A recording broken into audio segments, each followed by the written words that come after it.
Welcome to my channel. आइए हम लोग देखते हैं इसमें संस्कृत व्याकरण का जो संधि हम पढ़ा रहे हैं उसका 5वां भाग है। आज क्या हम लोग पढ़ेंगे? 5वां भाग पढ़ेंगे और संधि के तीसरे प्रकार जो है विसर्ग संधि, आज उसको जो है फिनिश करेंगे।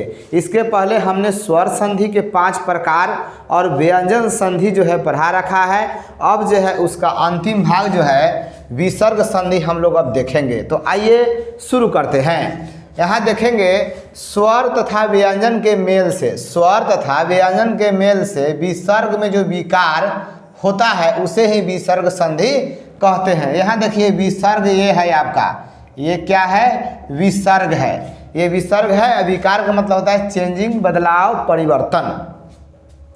इसके तहत जो है कुछ रूल है जिसको आप लोग याद रख के, ध्यान रख के जो है इससे संबंधित प्रश्नों को हल कर सकते हैं। तो देखिएंगे पहला रूल क्या है। तो विसर्ग यहाँ ब्रैकेट में जो लिखा हुआ है इसी को विसर्ग बोला जाता है। तो विसर्ग के पहले यदि अ हो जाए, क्या हो जाए?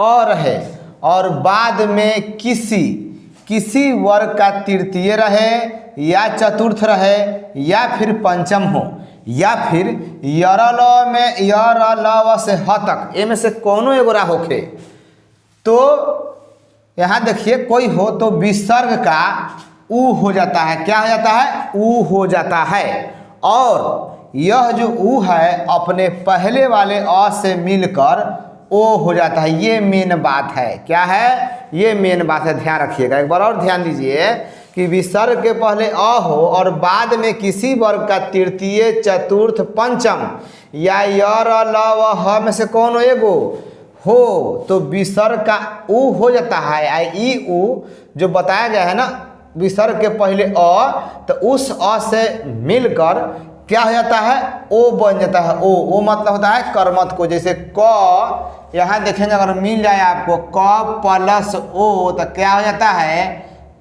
को हो जाता है। क्या हो जाता है? को। तो ऐसे ही यूज करके हम लोग बनाएंगे। यहाँ ध्यान दीजिए। तो यहाँ समझिएगा मन प्लस रथ है, मन प्लस रथ है। तो यहाँ देखिए ये विसर्ग है तो विसर्ग हो गया। विसर्ग के पहले कौन वर्ण है? आपका न है और न में अ होता है।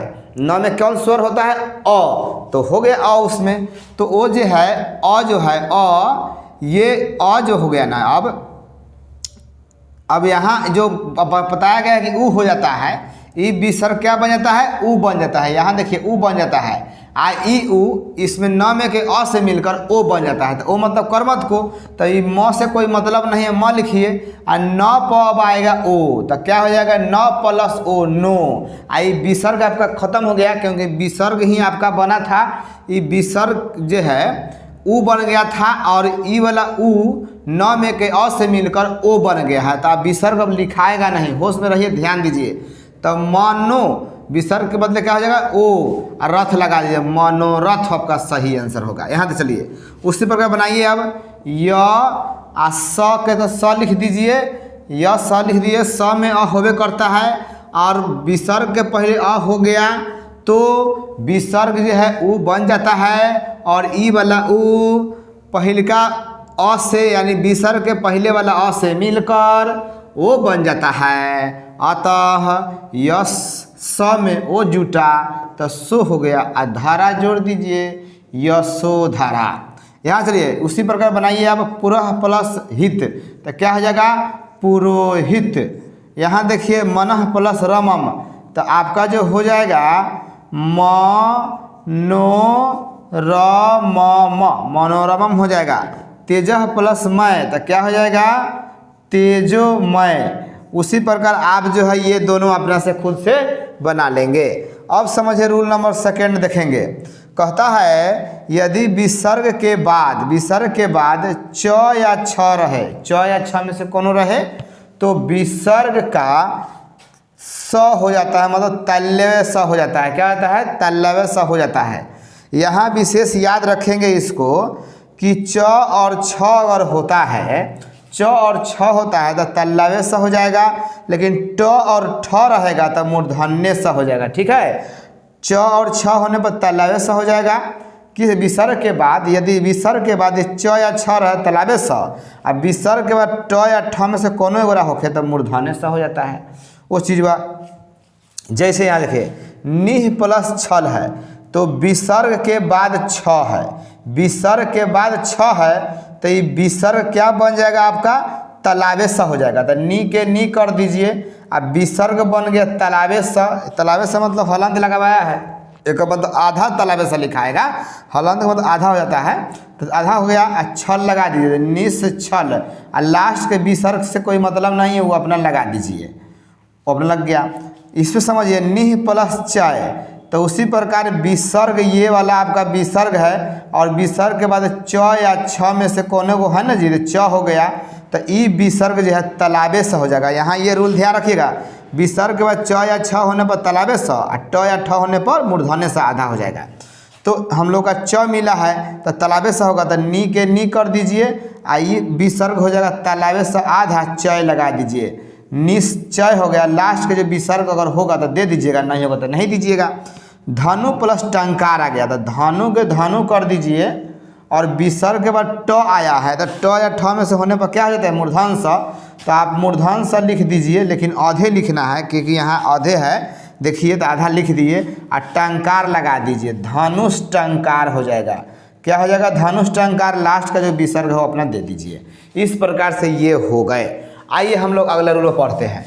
अगला रूल है रूल नंबर 3, समझिएगा। यहाँ से आप लोग, यहाँ कह रहा है कि यदि विसर्ग के बाद र रहे, क्या रहे र, तो यदि विसर्ग के बाद र आए तो विसर्ग का पहले वाला स्वर जो है दीर्घ हो जाता है। दीर्घ मतलब बड़का, हिरसिन होगा तो दीर्घिन हो जाएगा, अ होगा तो आ हो जाएगा, उ होगा अगर हर्षौ होगा तो दीर्घौ हो जाएगा, यही तो हो जाता है। तो विसर्ग के बाद र हो और र आए तो विसर्ग जो है पहले वाला स्वर जो है दीर्घ बन जाता है, मेन देखिए दीर्घ हो जाता है, और विसर्ग का लोप हो जाता है, लोप मतलब गायब हो जाता है, खत्म हो जाता है। यहाँ समझिए निह प्लस र है, ख नहीं पढ़िएगा ये, तो विसर्ग के बाद में कथी है र है, यहाँ बोला ना विसर्ग के बाद र, तो विसर्ग के बाद र आइए गया, विसर्ग के बाद आपका र तो आइए गया, तो ई जो है अब क्या होगा, अब जो है विसर्ग के पहले जो हर्ष है ना वो दीर्घ हो जाएगा। तो न में हिरसिन की है तो अब न में जो है दीर्घिन की हो जाएगा।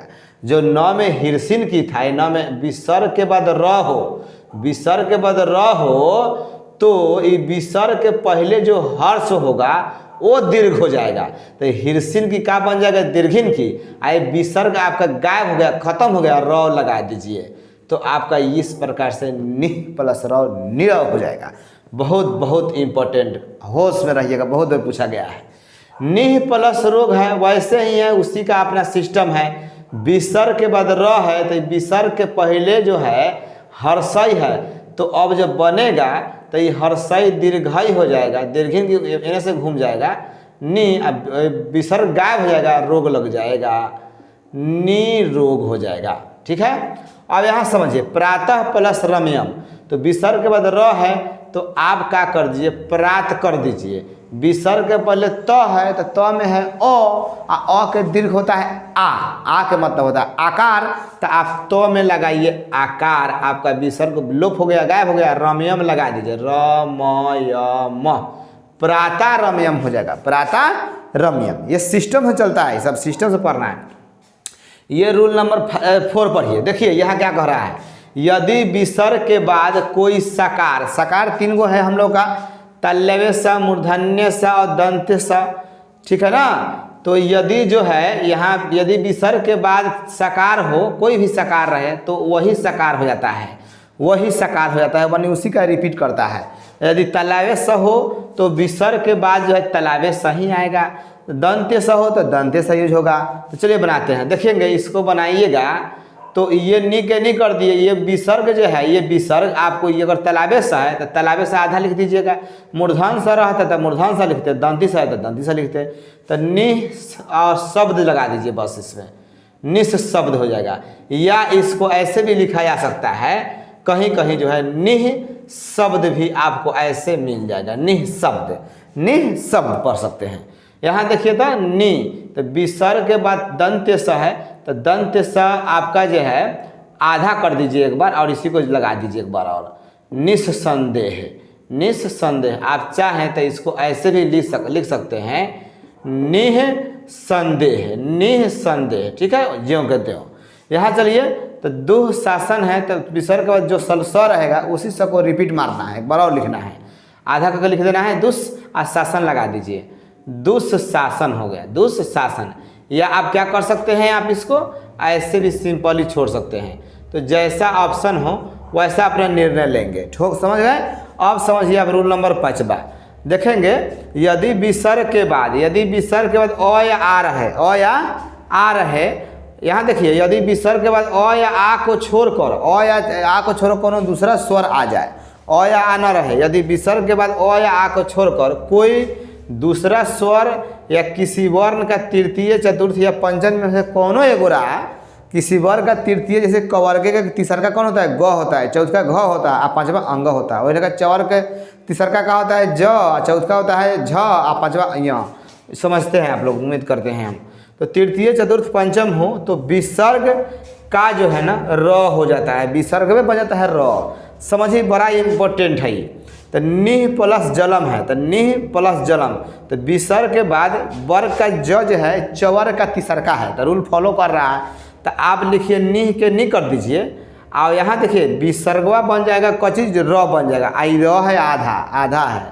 तो अब ऐसे लिखिएगा नी जलम, अब विसर्ग बना है र तो अगिलका पर चढ़ जाएगा, चूँकि यूज इसका पहले ही है। नी विसर्ग बना र तो नी र जलम, लेकिन अधे है ना जी तो ऊपर हो जाता है, निर्जलम, निर्जलम ऐसे बनाइए। यहाँ देखिए उसी प्रकार नी के नी, ये विसर्ग जो है आधा र बन जाएगा, जो ऊपर वाला अगिलका के ऊपर माथा पर चढ़ जाएगा, तो ये आपका हो जाएगा निर्झर। क्या हो जाएगा जी, निर्झर हो गया, निर्झर। लास्ट का जो विसर्ग है अपना दे दीजिएगा, बहुत देर पूछा इसको बोर्ड में, निर्झर हो गया। यहाँ समझिए दू प्लस गंध, तो दू के दूहे को रह दीजिए, ये आपका विसर्ग र बन जाएगा, जो अगिलका वाला लेटर पर चढ़ जाएगा, तो आप चढ़ा दे दीजिए उसको, दुर्गंध हो गया। क्या हो जाएगा, दुर्गंध, ग पर चढ़ गया, विसर्ग के बाद जो वर्ण है ना उसी पर चढ़ जाएगा। यहाँ ज था तो ज पर चढ़ गया, झ है तो झ पर चढ़ गया, आगे विसर्ग के बाद ग है तो ग पर चढ़ गया। उसी प्रकार निह प्लस उपाय है, तो ये तो आपका क्या आ गया, आपका स्वर आ गया, ये तो स्वर पर चढ़ाना नहीं होता है, तो ये र बन जाएगा। क्या बन जाएगा, र तो लिखाएगा और र में उ घुस गया तो रू हो गया। क्या हो गया, रू हो गया।